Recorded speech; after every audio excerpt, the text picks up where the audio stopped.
Good to see you, class. This is Harshi, your science instructor. Today we are starting with chapter number 5, which is physical and chemical changes, right? So as we do, the topics that we are going to cover under this lesson are physical changes, what are chemical changes, and topics such as corrosion and crystallization. So these topics we are going to cover in this chapter.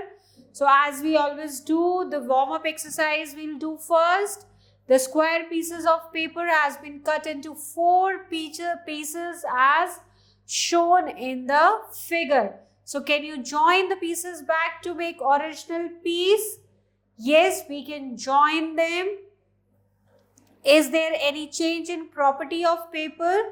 No, ultimately paper would remain paper only. This is an example of physical change, right? Only physical change. This paper was cut in a square format and from square we have cut it into 4 pieces. So physical property same hai. So these are the example of physical and temporary change, right? ये temporary था और बाद में फिर हमने इसको join कर दिया. So children, let's start the chapter. Introduction. The world around us is in constant state of flux.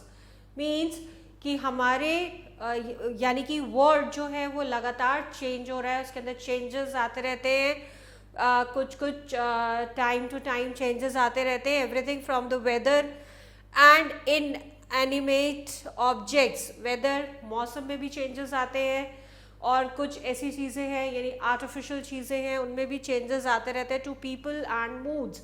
लोगों में भी चेंजेस आते हैं, लोगों के मूड्स में भी चेंज आते हैं. Undergoes continuous changes even within our own bodies. Changes occur as we eat, breathe, talk and sleep. So changes हमारी बॉडी में भी कंटिन्यूस होते रहते हैं.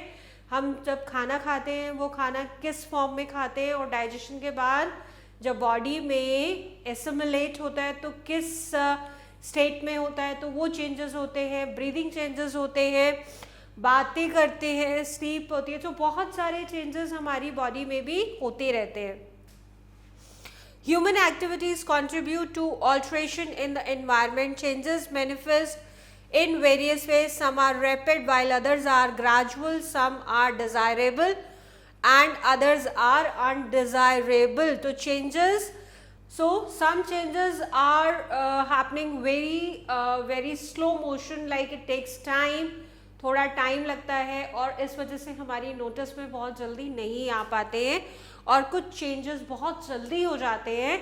कुछ चेंजेस डिज़ायरेबल यानी हम चाहते हैं हो और कुछ हमारे ना चाहने के बाद भी होते रहते हैं.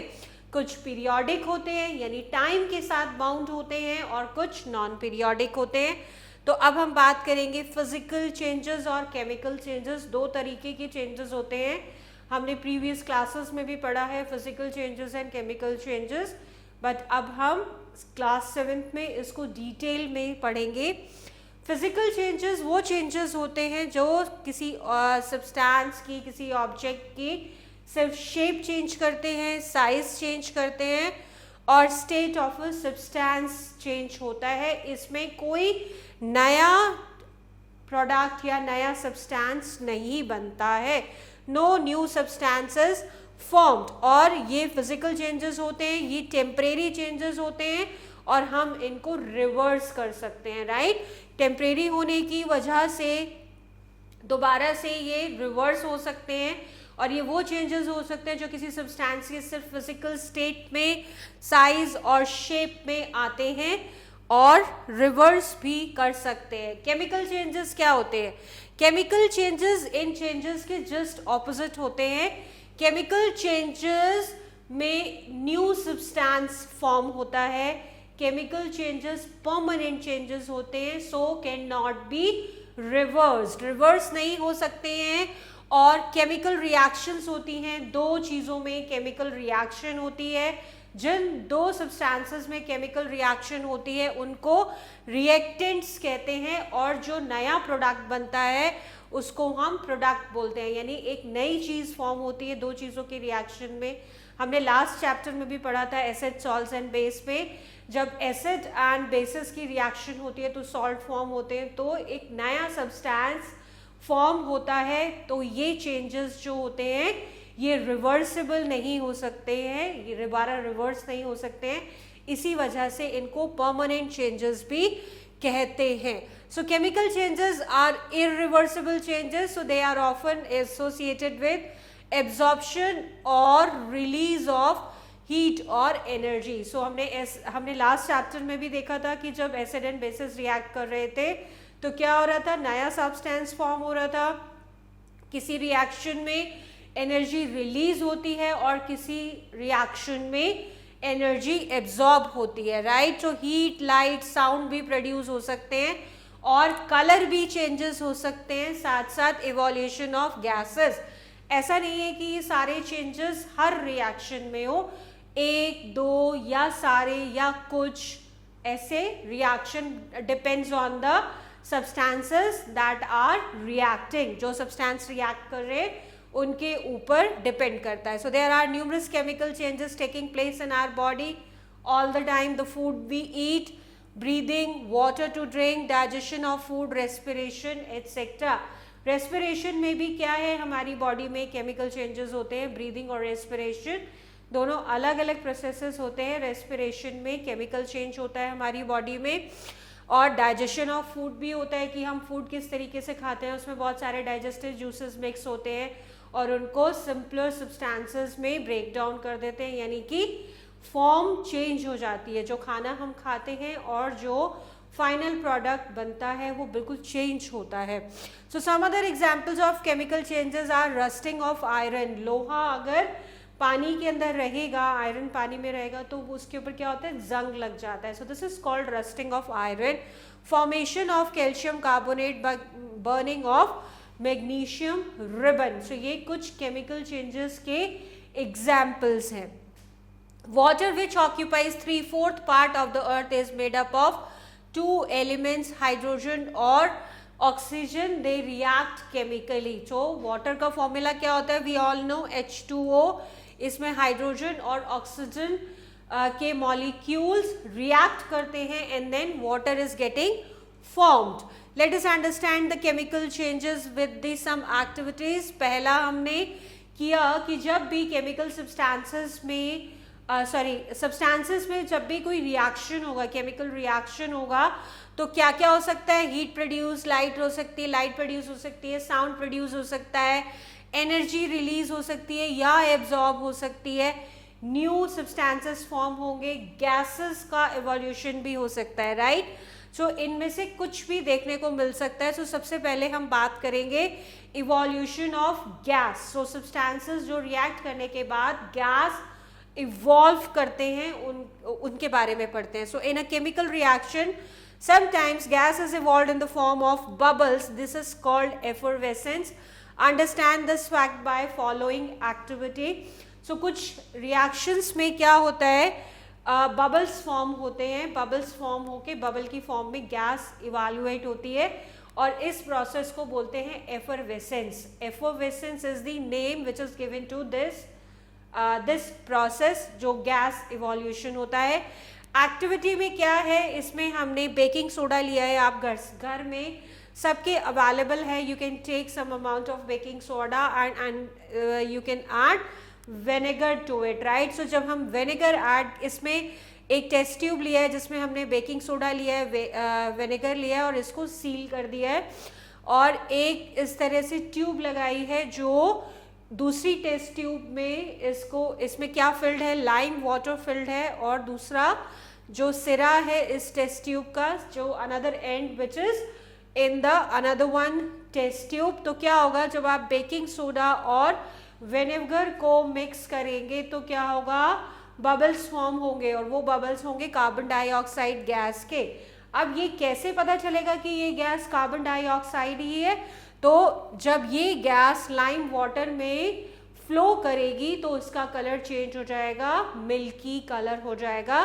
तो इससे पता चला है कि इस इक्वेशन में, यानी इस केमिकल चेंज में क्या हुआ है, बेकिंग सोडा और विनेगर क्या हुआ, रिएक्ट किया, कार्बन डाइऑक्साइड गैस रिलीज हुई, carbon dioxide, water and other products, right. तो वाटर भी बना, तो और उसके बाद जब हमने उसको लाइम वाटर में फ्लो कराया तो क्या हो गया, उसका कलर चेंज हो गया, मिल्की कलर हो गया, बिकॉज ऑफ कैल्शियम कार्बोनेट और water is form. So this is the type of chemical reaction और जिसमें इवोल्यूशन ऑफ गैस हो रहा है। Next is change of state.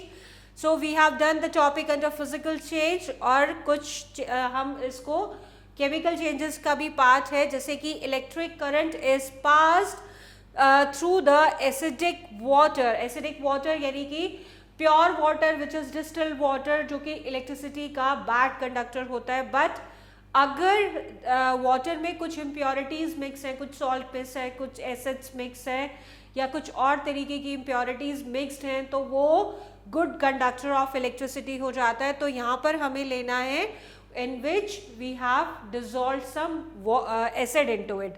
So water acidified with a few drops of sulfuric acid. It breaks to give hydrogen and oxygen. Water is liquid, hydrogen and oxygen are gases. तो हमने water लिया है, water के अंदर हमने कुछ drops H2SO4 की डाली है, तो दोनों का रिएक्शन हुआ है। रिएक्शन होने से क्या हो गया, हाइड्रोजन गैस और ऑक्सीजन गैस रिलीज हुई, सो स्टेट चेंज हो गई है। It is earlier the water was in liquid state and then it is changed into gaseous form, right. जो हाइड्रोजन गैस और ऑक्सीजन गैस का फॉर्मेशन होता है, तो this is change of state. Next property is change of colour. कुछ reactions में colour भी change हो जाता है सब्सटेंसेस का। सो व्हेन कॉपर कार्बोनेट जो कि ग्रीन कलर में था, उसको हम गर्म करते हैं, हीट करते हैं, तो कॉपर ऑक्साइड बनता है और कार्बन डाइऑक्साइड गैस रिलीज होती है, और जो रेजिड्यू होता है, रेजिड्यू मतलब जो बच जाता है कॉपर ऑक्साइड, वो ब्लैक कलर का होता है, राइट। सो कॉपर कार्बोनेट जो कि इनिशियली ग्रीन कलर था, उसको हीट किया जाएगा, so it would be releasing carbon dioxide and what would be left, copper oxide which is in black color। तो ये चेंज इन कलर का एग्जाम्पल है। एक और एग्जाम्पल है, हमने कॉपर सल्फेट ब्लू कलर में होता है। सो कॉपर सल्फेट का सोल्यूशन बना लिया है। सो कॉपर सल्फेट में हमने एक आयरन नेल डाल दिया है, आयरन लोहे का नेल हमने उसमें, कोई भी लोहे की चीज़ आप उसमें डाल सकते हो। सो कॉपर सल्फेट सोल्यूशन में आपने कोई भी आयरन की चीज़, नेल या कुछ और चीज़ आप डाल सकते हो। So you have kept it for some time, कुछ मिनट्स के लिए, कुछ आवर के लिए आप इसको ऐसे ही छोड़ दो। सो उसके बाद व्हेन यूल सी, तो ये रिएक्ट होगा आयरन के साथ। कॉपर सल्फेट ने आयरन के साथ रिएक्ट किया और आयरन सल्फेट बनाया, राइट, और कॉपर रेजिड्यू फॉर्म में आपको मिल जाएगा नीचे, राइट। तो इसका कलर चेंज हो गया और ये ग्रीन कलर में चेंज हो गया, right. So you'll see that blue color of copper sulfate changes to light green colour में चेंज हो जाएगा। This is due to formation of iron sulfate, जो लाइट ग्रीन का था उसकी वजह से कलर चेंज होगा। Next is formation of precipitate यानी जो नीचे बच जाता है। रिएक्शन, जब केमिकल रिएक्शन होती है तो जो न्यू सब्सटेंस फॉर्म होता है, कुछ ऐसे होते हैं जो इनसॉल्युबल होते हैं, जो वाटर में या जो सब्सटेंसेस केमिकली रिएक्ट कर रहे हैं उसमें डिसॉल्व नहीं होते हैं, तो वो सॉलिड फॉर्म में नीचे मिलते हैं, उनको प्रेसिपिटेट कहते हैं। So when two chemicals in solution form react and insoluble substances is formed, so it settles down as it is precipitate, we call it precipitate। For example, silver nitrate solution, silver nitrate को sodium chloride which is NaCl, sodium chloride solution के साथ react कराएंगे तो क्या बन जाएगा, silver chloride बन जाएगा, जो कि वाइट प्रेसिपिटेट के फॉर्म में नीचे मिल जाएगा, और सोडियम नाइट्रेट का सोडियम नाइट्रेट फॉर्म होगा, राइट। सो सोडियम क्लोराइड और सोडियम नाइट्रेट की रिएक्शन के बाद हमें सिल्वर क्लोराइड मिलता है, जो कि वाइट कलर का प्रेसिपिटेट होता है। Next is change of energy. Chemical changes involve exchange of energy, either absorption of energy और evolution of energy. कुछ chemical reactions में या तो energy release होती है और या फिर energy absorb होती है. So chemical reaction के बाद जब हम test tube छूते हैं तो कुछ तो test tubes हमें लगती है warm है तो means release of energy हुआ है, but कुछ test tubes हमें ठंडी लगती है, so means absorption of energy हुआ है. So energy is absorbed, the change is called endothermic, or if energy is evolved it is called exothermic. So endothermic होता है कि अगर energy को absorb किया है तो endothermic है, और अगर energy release हुई है तो exothermic reactions होती हैं. endothermic reaction का example है melting of ice. आइस जब मेल्ट होती है पानी में चेंज होती है, so this is endothermic reaction. Now take 5 ml water in a test tube, add 1 gram of ammonium chloride to it and dissolve it. Touch the test tube, it would cold. So this shows that endothermic change. तो जो solution बना जो test tube में, अगर आप test tube को touch करके देखोगे तो वो ठंडी होगी. सो this is means that it is a type of endothermic change. Next is exothermic change, right? Exothermic change क्या होते हैं? जैसे हमने मैग्नीशियम रिबन लिया, मैग्नीशियम रिबन को जब हम बर्न करेंगे विद द हेल्प, आपने इसको मैग्नीशियम रिबन को आपने टोंग की हेल्प से पकड़ा और उसको कैंडल से बर्न किया, तो ये बर्न होने के बाद लाइट देता है और हीट देता है. So that is why it is called exothermic reaction और exothermic change. So burn a piece of paper, heat is given out, so it is a exothermic change. Normal कुछ भी हम जो चीज़ जलाते हैं, जलाने के बाद अगर हीट प्रोड्यूस होती है और वो जल जाता है, so this is exothermic change. When fuel burns it gives out heat and light, it is also exothermic change, right. So जब मैग्नीशियम ने ऑक्सीजन के साथ रिएक्ट किया, oxygen helps in combustion, we all know without oxygen nothing can be burn. तो magnesium ने oxygen के साथ react किया और मैग्नीशियम ऑक्साइड बनाया, right. So this is a type of exothermic change. Science fact: colored vegetable consist of chemical compound called carotenoids, which have an area called chromophore, right. So vegetables में एक chemical compound होता है जिसकी वजह से vegetables में colour होता है. This is known as carotenoids. So we have one more activity. So take 2 beakers and fill them halfway with sugar. दोनों में आधा आधा फिल करना है. क्या फिल करना है? शुगर फिल करना है.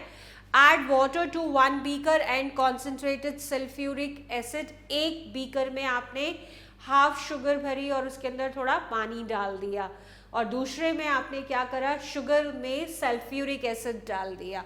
So observe carefully. तो क्या होगा? फर्स्ट बीकर में शुगर डिजोल्व्स इन वाटर और क्या बन जाएगा? शुगर सॉल्यूशन बन जाएगा. और सेकेंड बीकर में क्या होगा? जो शुगर होगी वो ब्लैक कलर में चेंज हो जाएगी. क्यों? In the first beaker the sugar can be recovered through evaporation, क्योंकि अगर सोल्यूशन बन गया है, हमने पहले भी पढ़ा था इन प्रीवियस क्लासेस कि इवेपोरेशन और उसके बाद कंडेंसेशन होता है, और फाइनली इवेपोरेशन के बाद कंडेंसेशन के बाद जो लास्ट हम सॉल्ट को या शुगर को हम रिकवर कर सकते हैं, क्रिस्टल्स बन जाते हैं उसके, right. So sugar can be recovered after evaporation, indicating a physical change. तो पानी के अंदर शुगर के अंदर जब हमने थोड़ा पानी डाला और वो शुगर पूरी डिजोल्व हो गई, उसको हमने बॉईल किया और धीरे धीरे करके इवेपोराइज हो गई, और फाइनली हमने क्या करा? शुगर हमें मिल जाएगा, राइट. तो ये फिजिकल चेंज का एग्जाम्पल है, ये केमिकल चेंज का नहीं एग्जाम्पल है, क्योंकि हमें जो फाइनल प्रोडक्ट मिलता है वो शुगर ही होता है, right. So however in the second beaker no sugar remains because sugar is combining of carbon and water, so concentrated sulfuric acid concentrated we all know, dilute and concentrated acid, जिसमें water content बहुत कम होता है वो concentrated acid होता है.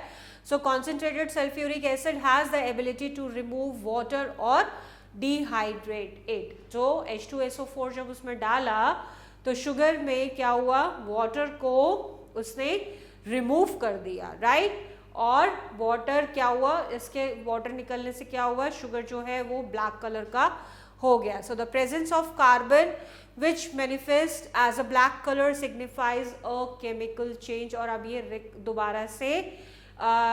दोबारा से चेंज नहीं किया जा सकता. सो that is why this is called the chemical change.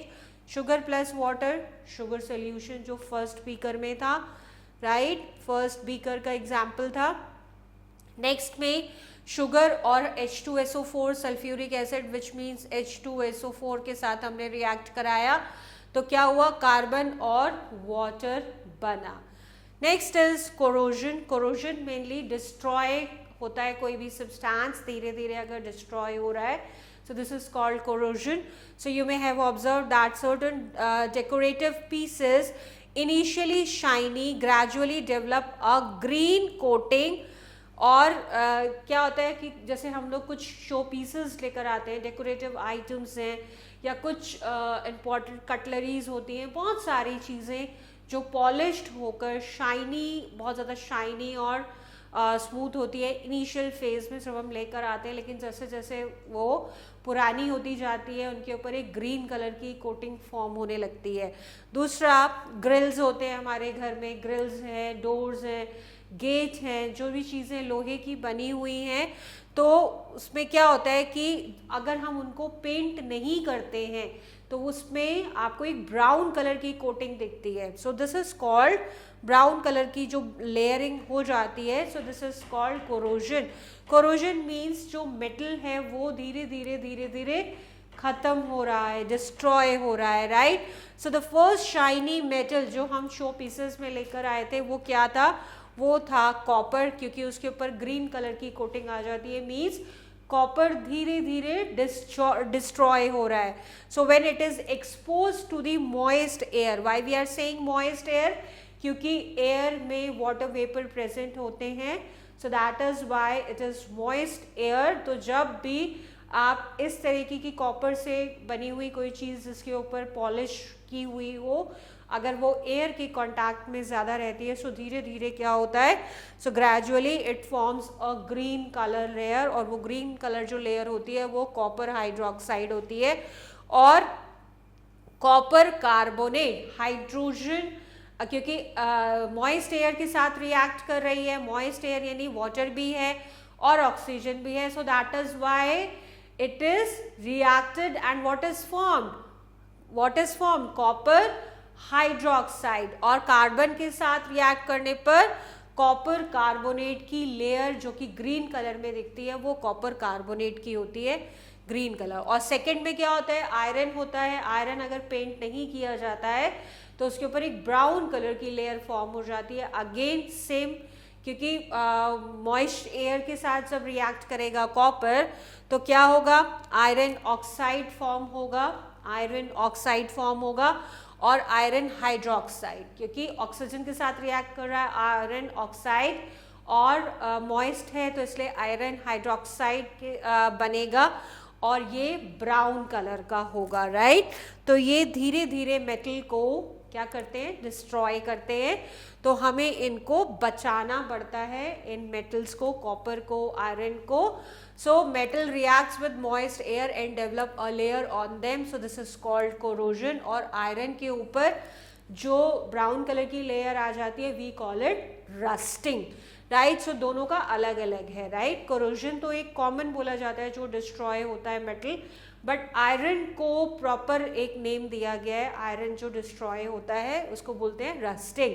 During corrosion chemical reactions occur with the upper layer of metal and it is eaten up. तो क्या होता है, मॉइस्चर होता है एयर के अंदर, तो अपर लेयर ऑफ मेटल के जो ऊपर की लेयर है उससे रिएक्ट होता रहता है. इधर मॉइस्ट एयर है, इधर लेयर है. सो दोनों जब कांटेक्ट में आएंगे धीरे धीरे तो क्या होगा, ऊपर वाली लेयर डिस्ट्रॉय होती रहेगी, right. So you might have seen some iron objects lying outside develop hole in it. तो धीरे धीरे अगर वो बहुत ज़्यादा मॉइस्ट एयर में रहते हैं, बारिश भी होती है, पानी गिरता रहता है, एयर भी मॉइस्ट होती है, तो जो हमारे गेट होते हैं, ग्रिल्स होती हैं, बाहर की चीज़ें, बाहर की विंडो जिसके ऊपर ग्रिल्स लगी होती है, तो क्या होता है, धीरे धीरे उसके ऊपर रस्टिंग होने लगती है. So iron is reacting with oxygen plus water which is moist air. So what is formed, iron oxide is formed और आयरन हाइड्रोक्साइड इज फॉर्म्ड. तो इसी को हम रस्ट बोलते हैं, राइट. सो रस्ट से प्रिवेंट करने के लिए हमें क्या करना पड़ता है, इनको पॉलिश करना पड़ता है. So in rainy season your bicycle also produces sound. अगर बारिश में साइकिल खड़ी है या आपकी मोटर बाइक्स या कोई भी व्हीकल, क्योंकि आयरन के पार्ट्स होते हैं इसमें, it is outside in the iron, rain, तो क्या होता है, तो पानी की वजह से क्या होता है, इनमें साउंड प्रोड्यूस होने लगती है. जब आप ब्रेक्स लगाते हैं या जब आप पैडलिंग करते हैं साइकिल में, तो क्या होता है, साउंड प्रोड्यूस होने लगती है. सो इसको आप कैसे रिमूव करते हैं, आपको ग्रीसिंग करनी पड़ती है, ऑयलिंग करनी पड़ती है. ऑयलिंग करने के बाद वो साउंड खत्म हो जाती है. So this is called greasing. और अगर हमें आयरन को प्रोटेक्ट करना है तो हमें उसके ऊपर पेंट करना होगा, राइट. सो पेंट की एक लेयर लगाते हैं और उस पेंट में होता है zinc metal. So this is called galvanisation. So दो डिफरेंट चीज़ें हैं, गैल्वेनाइजेशन एंड ग्रीसिंग. ग्रीसिंग का मतलब आप ऑयलिंग कर रहे हो या फिर कोई एक ग्रीस लगा रहे हो, ग्रीस और ऑयल लगा रहे हो ताकि साउंड ना आए या स्मूथली मूवमेंट हो. सो दिस इज कॉल्ड ग्रीसिंग. और गैल्वेनाइजेशन होता है कि हम उसके ऊपर जिंक की एक लेयर लगा देते हैं, पेंट करते हैं.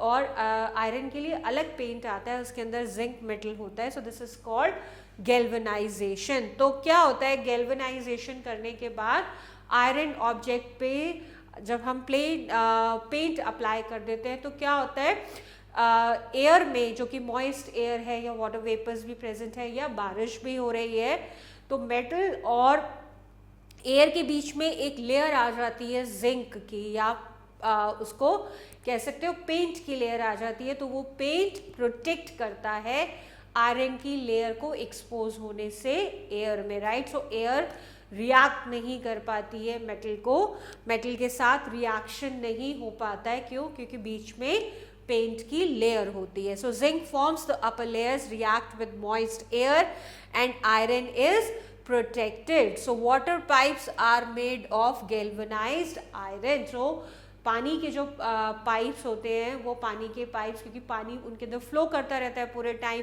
तो उसको गैल्वेनाइज्ड आयरन से बनाया जाता है, right. So the huge ship sails in sea water. Ships are made up of iron and sea water has salts in it. तो पानी के अंदर अब कोई चीज़ है, let's say ships की बात कर रहे हैं, boats की बात कर रहे हैं, तो ये ऑलरेडी आयरन से बनी हुई होती हैं और ये पूरा टाइम कहाँ सेल करती है, ऑब्वियसली इन वाटर. और स्पेशली जो बड़े बड़े शिप्स होते हैं वो सी वाटर में सेल करते हैं. सो सी वाटर कैसा होता है, ऑलरेडी उसके अंदर बहुत सारे सॉल्ट मिक्स्ड होते हैं, राइट. तो क्या होता है, टेंडेंसी बहुत बढ़ जाती है कि आयरन खराब होता रहे, उसके अंदर रस्टिंग होती रहेगी. तो फ्रीक्वेंटली शिप्स को बार बार पेंट करना पड़ता है और जो पार्ट डैमेज होता जा रहा है उसको रिप्लेस करना पड़ता है. नेक्स्ट और last topic of this chapter which is crystallisation. So crystallisation क्या होता है, it is a type of physical change. Crystal किसके फॉर्म होते हैं, पहले जो प्रोडक्ट था उसी के ही क्रिस्टल्स को बनाना, दिस इज कॉल्ड क्रिस्टलाइजेशन. इसमें कोई न्यू प्रोडक्ट और न्यू सब्सटेंस फॉर्म नहीं होता. So it is a type of physical change. So we have read in class 6 that table salt is obtained from sea water. So sea water को क्या करते हैं, इवेपोराइज करते रहते हैं. जब सारा जो वाटर होता है वो इवेपोराइज हो जाता है तो लास्ट में क्या होते हैं, हमारे को एक पाउडरी फॉर्म मिलता है which is salt, right. So evaporation and then crystallization. So during evaporation whole of the water evaporates leaving behind an impure mixture which is purified by the crystallization process. तो जो इवेपोराइजेशन के बाद जो salt हमें मिलता है वो इम्प्योरिटीज़ उसके अंदर होती है, उसके बाद उसको प्योरीफाई किया जाता है। प्योरीफाई करते हैं क्रिस्टलाइजेशन मेथड से। During evaporisation you get powder and lump, but after crystallisation you get crystals with a shine and specific shape. अब crystallization कैसे होता है?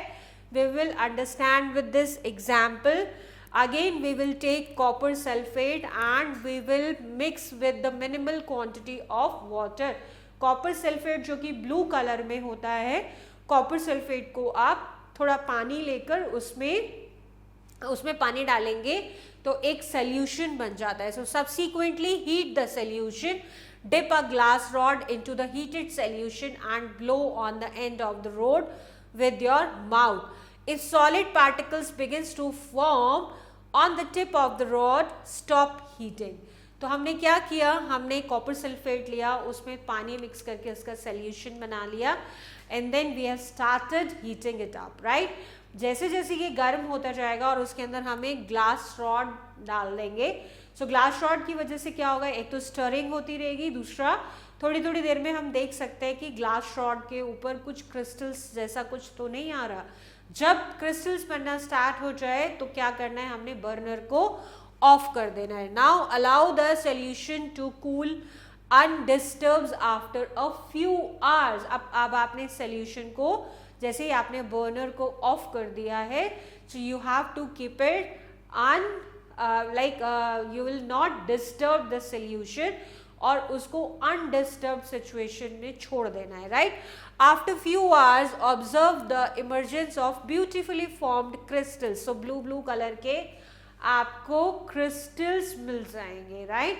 So blue color के crystals ऊपर फॉर्म हो जाएंगे, फिर आप उसको फिल्टर करके सेपरेट कर सकते हो और उनको आप फिल्टर पेपर के ऊपर रख कर उसको ड्राई कर सकते हो, right. So this is called the crystallisation, right. So this was the last activity of this chapter. Now let's memorise physical changes. Those changes in which no new substance are formed are called physical changes. And galvanization, it is the process in which iron objects are coated with zinc to prevent rusting. Next is chemical changes, in which new substances form, properties are different and these total different properties होती है.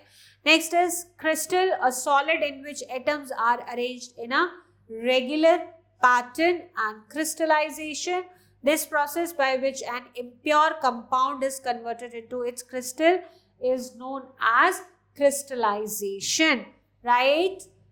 Now recall all the points. Changes around us, either physical or chemical. In a physical change, substance undergo changes only in the physical properties. No new substance is formed. Chemical changes are permanent and irreversible, in which new substance are formed. जब नया substance बन जाएगा तो पुराने को recover करना तो बहुत मुश्किल हो जाता है. Rusting of iron occurs in presence of oxygen and water. Rusting of iron can be prevented by greasing, painting and galvanization, etc. Substances are obtained in pure state from their solution by crystallization. Now it's time for the exercises. First is you need to darken the correct option in the OMR sheet. When no new substance is formed, so this is called physical change, and we need to darken the circle as well. So A is there, so I will circle this A, right? Rest you will do. Burning of magnesium ribbon is a endothermic, chemical, physical or exothermic change. So this is the chemical change. Third statement is the gas which extinguishes fire. This gas is carbon dioxide. On heating, blue copper sulfate turns into white. Next is a chemical reaction in which energy is absorbed. Energy is getting absorbed, so this is called endothermic reaction. Now, next question is fill in the blanks. Melting of ice is a physical change. Number 2, carbon dioxide gas turns lime water milky. Question number 3, formation of green layer of copper is called copper carbonate. In 4, statement in chemical reaction substances which react are called reactants. And 5th one is corrosion of iron, which is called rusting. Next question, state T for true and F for false. First statement is conversion of chalk powder to stick.